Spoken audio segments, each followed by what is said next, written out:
ዲሴምበር 9 የዕለቱ መልእክት ርዕስ እግዚአብሔር ይልካል።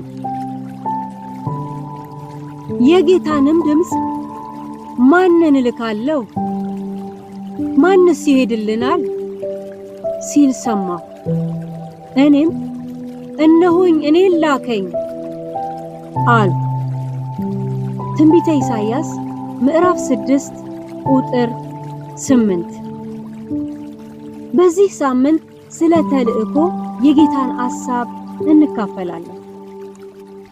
እግዚአብሔር የተልእኮ አምላክ ስለሆነ ለኢሳይያስ የተልእኮ ጥሪን ሲያቀርብለት እንመለከታለን።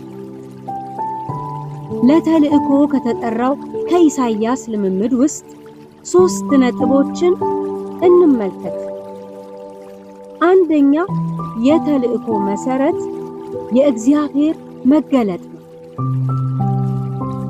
ንጉሥ ዖዝያን በሞተበት ዓመት እግዚአብሔርን በረጅምና ከፍ ባለ ዙፋን ላይ ተቀምጦ አየሁት። የልብሱም ዘርፍ መቅደሱን ሞልቶት ነበር። ትንቢተ ኢሳይያስ ምዕራፍ 6 ቁጥር 1።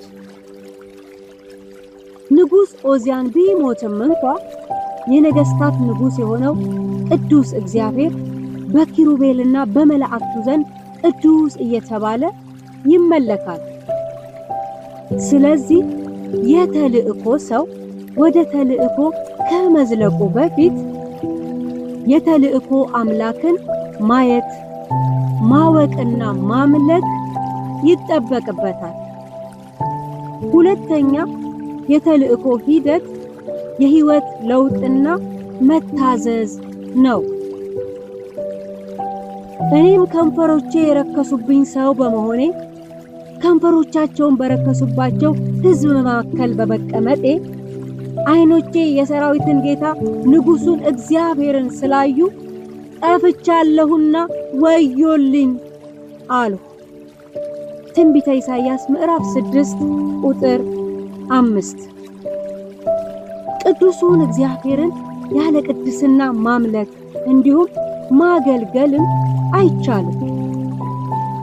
በኃጢአቱ ምክንያት የረከሰውን ዓለም ተቀደሱ ከማለታችን በፊት እኛ ኃጢአታችንን በመናዘዝ መንጻትና ለጌታ መለየት ይጠበቅብናል።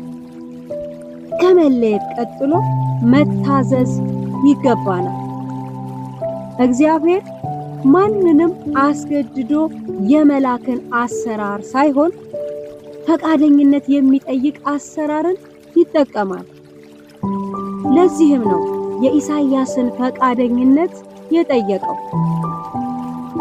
ለተልእኮ ፈቃደኛ የሆነ ሁሉ እሽታውን ለጌታ መስጠት ይገባዋል። ሶስተኛ፣ የተልእኮ ግብ ማህበረሰብን መለወጥ ነው። እርሱም ሂድ፣ ይህን ሕዝብ መስማትን ትሰማላችሁ አታስተውሉምም፣ ማየትንም ታያላችሁ አትመለከቱምም በላቸው።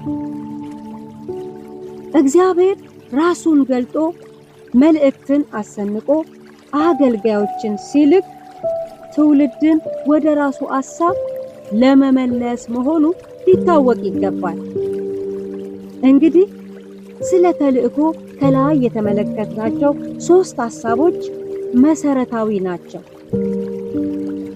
ለመጀመሪያው ነጥብ ብቻ ምላሽ የምንሰጥና ሁለቱን የምንተዋቸው ከሆነ ጥሩ አምላኪዎች እንሆናለን።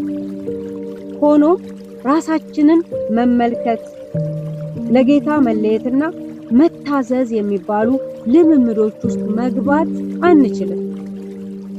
እግዚአብሔርን በማምለክና በንስሐ ሕይወት መኖር ተገቢ ቢሆንም እንኳ ነገር ግን ሙሉ አይሆንም።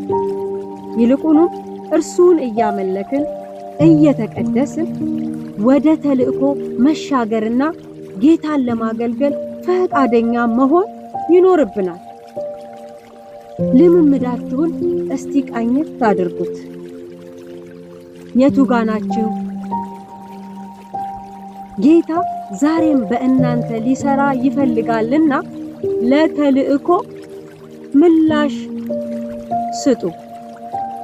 ፈቃደኞችን እግዚአብሔር ይልካል።